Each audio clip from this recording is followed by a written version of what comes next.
Major ডালিম বলছি। অদ্য সকাল হতে খন্দকার মুশতাক আহমদের বলিষ্ঠ নেতৃত্বে সামরিক বাহিনী ক্ষমতা দখল করিয়াছে। শেখ মুজিব ও তার খুনি দুর্নীতিবাজ সরকারকে উৎখাত করা হইয়াছে। এখন হতে সারা দেশে সামরিক আইন জারি করা হলো।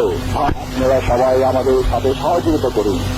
আপনারা নিশ্চিন্ত থাকুন, কোনো অসুবিধা আপনাদের হইবে না। বাংলাদেশ জিন্দাবাদ। 1975-এর 15ই আগস্ট ইথারে ভাইসা আসা এই বজ্র নির্ঘোষ শুনছিল দেশবাসী। প্রবল প্রতাপশালী শেখ মুজিবের শাসনের অবসান হয়েছে, সারা দেশে কারফিউ জারি হয়েছে। কিন্তু কি অবাক ব্যাপার, কারফিউ ভেঙে দলে দলে উৎফুল্ল জনতা নেমে আসছে রাস্তায়। চারিদিকে মুক্তির আনন্দ, এক বর্বর স্বৈরাচারের পতন হয়েছে। তারপর সন্ধ্যাবেলা খন্দকার মোস্তাকের পাশে কোমরে রিভলভার গুজে যেই অফিসার শপথ নেওয়াতে যাচ্ছেন তিনি ছিলেন মেজর ডালিম। মেজর ডালিম রাতারাতি হয়ে উঠছিলেন নায়ক, সাহসের প্রতিমূর্তি। তারপরে 75-এর সব বীরকে পাঠানো হলো নির্বাসনে। সে আর এক আলাপ, আর একদিন করব। এরপর তিনি শুধু নামই ছিলেন ইতিহাসে। ওনার সাথে আমার প্রথম যোগাযোগ হয় 2019-এ প্যারিসে আসার পরে। ওনার সাথে চ্যাটিং হতো। ওনার একটা ফেবু আইডি ছিল ফ্যালকন আইজ নামে। নানা বিষয় আলাপ হইতো, ব্যাপক পড়াশোনায় ভদ্রলোকের।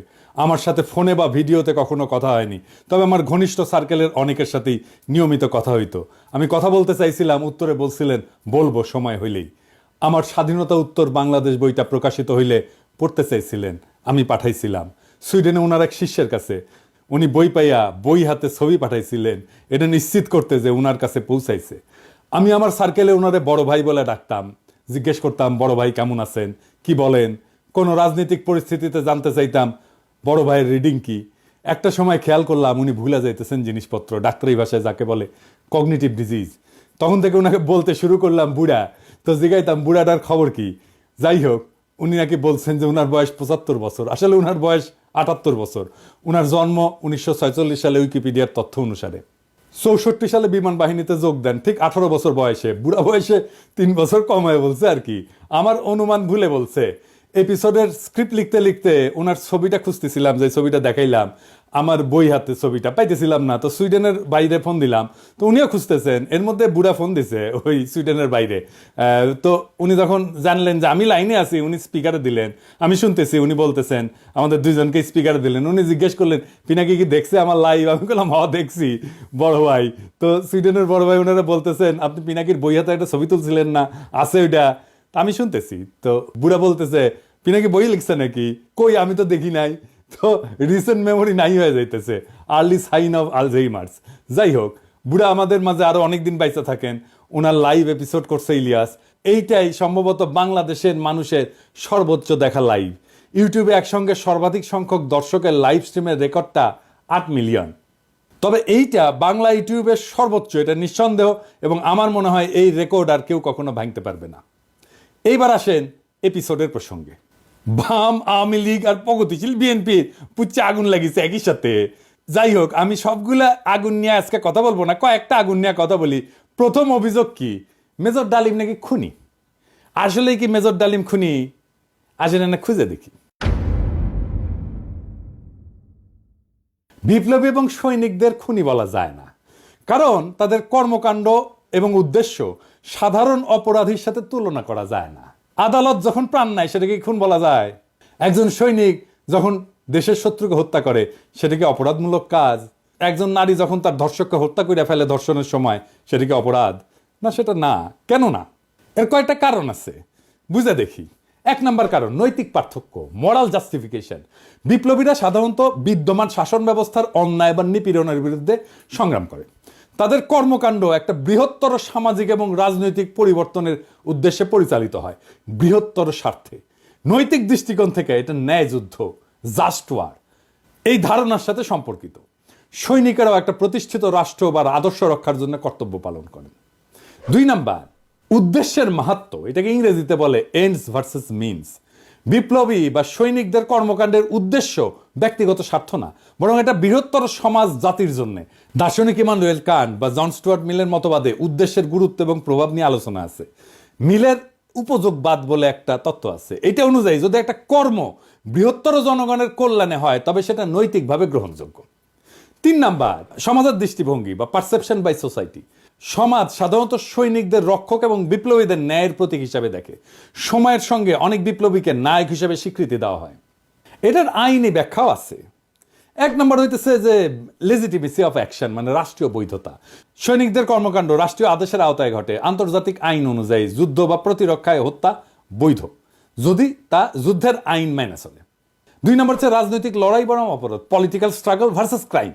বিপ্লবীরা সবসময় বিদ্যমান আইন ভঙ্গ করে। বিপ্লব বা অভ্যুত্থান বিদ্যমান আইনের উপরে। সেই জন্যে বিপ্লবীদের কর্মকাণ্ডকে অপরাধ হিসেবে বিবেচনা করা যায় না, কারণ আইন এটা সংজ্ঞায়িত করে বা ডিফাইন করে অপরাধ, আর বিপ্লব এটার উপরে। তা উপরে থেকে এই অপরাধের ডেফিনেশন তো বিপ্লব গ্রহণ করবে না। জুলাই বিপ্লবে পুলিশ নিহত হয়েছিল, মারা গেছিল, মেরে ফেলা হয়েছিল, এটা অপরাধমূলক কাজ না, এটা বিপ্লবী সহিংসতা। এই জন্যই এই হত্যার বিচার করা যাবে না, কারণ বিপ্লব অভ্যুত্থান আদালত বা আইনের চাইতে বড়। যদি পুলিশ হত্যার বিচার হয় তাহলে ধরে নেবেন বিপ্লব পরাজিত। 15ই আগস্টের বিপ্লব পরাজিত হয়েছিল জন্যই আগস্ট বিপ্লবের নায়কদের বিচার এবং ফাঁসি হয়েছিল। 3 নম্বরে হইতেছে যে ইচ্ছাকৃত হত্যা বনাম কর্তব্য, ইন্টেনশনাল কিলিং ভার্সেস ডিউটি। সাধারণ অপরাধী ব্যক্তিগত স্বার্থে হত্যা করে, অন্যদিকে সৈনিকেরা যুদ্ধক্ষেত্রে এবং বিপ্লবীরা সামাজিক রাজনৈতিক কাঠামো এবং বিদ্যমান ব্যবস্থা বদলের উদ্দেশ্যে কাজ করে এবং এর ক্ষেত্রে বিপ্লবী সহিংসতা হয়। এইটা তাদের কাজকে ইচ্ছাকৃত হত্যাকাণ্ড থেকে আলাদা করে। সেই জন্যই তাদের কাজগুলোকে ইচ্ছাকৃত হত্যাকাণ্ড থেকে আলাদা হয়ে যায়। শেখ মুজিবকে কেউ খুন করেনি, সে অভ্যুত্থানে নিহত। তার পরিবারের সদস্যদের কেউ খুন করেনি, তারাও অভ্যুত্থানে নিহত। দ্বিতীয় অভিযোগ হচ্ছে মেজর ডালিম শিশু হত্যা করেছে। আবার ইন্টারেস্টিংলি কৌতুকপ্রদভাবে এটা আইসিছে বামেদের কাছ থেকে। হ্যাঁ, মেজর ডালিম কি শিশু হত্যা করেছে? মেজর ডালিম 32 নাম্বার আক্রমণ করে নাই, তারে দায়িত্ব দিতে চাইছিল, সে নেয় নাই। কারণ মুজিব পরিবারের সাথে তার একটা ব্যক্তিগত পারিবারিক সম্পর্ক ছিল। সে গেছিল মুজিবের ভগ্নিপতি আব্দুর রব শেরনিয়াবাতের বাসায়। সেখানে তার 14 বছরের বয়সী মেয়ে বেবি, 12 বছরের বয়সী ছেলে আরিফ এবং 4 বছর বয়সের নাতি সুকান্ত আব্দুল্লাহ, যেটা আবুল হাসনাত আব্দুল্লাহর ছেলে, ও মারা যায়। আবুল হাসনাত আব্দুল্লাহ হারামজাদাটা পানির ট্যাঙ্কে লুকেছিল, বেঁচে যায়। কিন্তু কথা হইতেছে বাড়ির নারী আর শিশুদের বন্দুকের মুখে ফেলায় পানির ট্যাঙ্কে লুকেছিল কেন হারামজাদাটা? ওইটা জয় বাংলা হইলে তো আরো সুবিধা হইলেনি। যাই হোক, এবার আসেন দেখি মহান বিপ্লবের সময় শিশুদেরকে হত্যা করা হয়েছিল যতগুলো বিপ্লব হয়েছে ইতিহাসে, যেগুলোর নাম জানি আমরা, যেগুলো নিয়ে কাইট হয়ে পড়ে যায় বিপ্লবীরা। আসেন সেটা দেখি।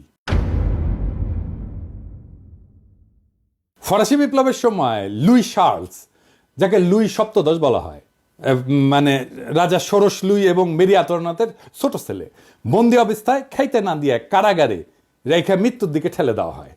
যখন তার মৃতদেহ বের করা হচ্ছিল তার শরীরে কোনো মাংস ছিল না, কঙ্কালের উপরে চামড়া। বিপ্লবীরা হত্যা করবে না, কারণ তাদের পবিত্রতা নষ্ট হবে, কিন্তু খাইতে না দিয়া দিনের পর দিন কষ্ট দিয়া মেরে ফেলা যাবে। তো ফরাসি বিপ্লব নিয়ে আধিখ্যাত তো করে সবাই। আবার রুশ বিপ্লব নিয়ে তো বামেরা কাইট হয়ে পড়ে যায় না?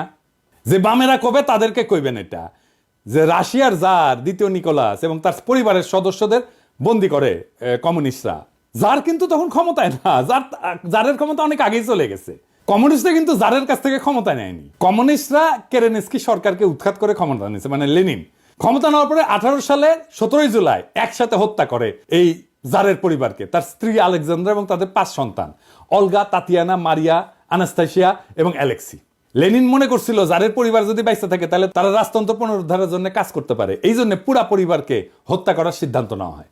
পরিবারের সকল সদস্যদেরকে কমিউনিস্ট বিপ্লবীরা গুলি করে হত্যা করে। পরে তাদের মৃতদেহ অ্যাসিড দিয়ে বিকৃত করে মাটিতে পুঁতে ফেলা হয়। এর মধ্যে আনাস্তাসিয়া নিকোলায়েভনার এর বয়স ছিল 17 বছর, আর অ্যালেক্সি নিকোলায়েভিচের বয়স ছিল মাত্র 13 বছর। দুই ক্ষেত্রেই প্ল্যান করে মারা হয়েছে অনেক পরে। 15 আগস্টে শিশুরা মারা গেছে কোল্যাটারাল ড্যামেজে, প্ল্যান করা হয়নি যে শিশুদের মারা হবে। এখন আমরা যদি বলি মেজর ডালিমেরা তো শিখেছে ফরাসি আর রুশ বিপ্লব থেকে, উত্তর আছে আগে বামেরা লেনিনের বিচার করুক, ফ্রেঞ্চ রেভলিউশনের বিপ্লবীদের বিচার করুক, জবাব আনুক, আমরা তারপরে জবাব দেব। এখন অনেকের মনে প্রশ্ন এসছে যে মেজর ডালিম কি তাহলে দেশে ফিরবেন বা ফিরতে পারবেন?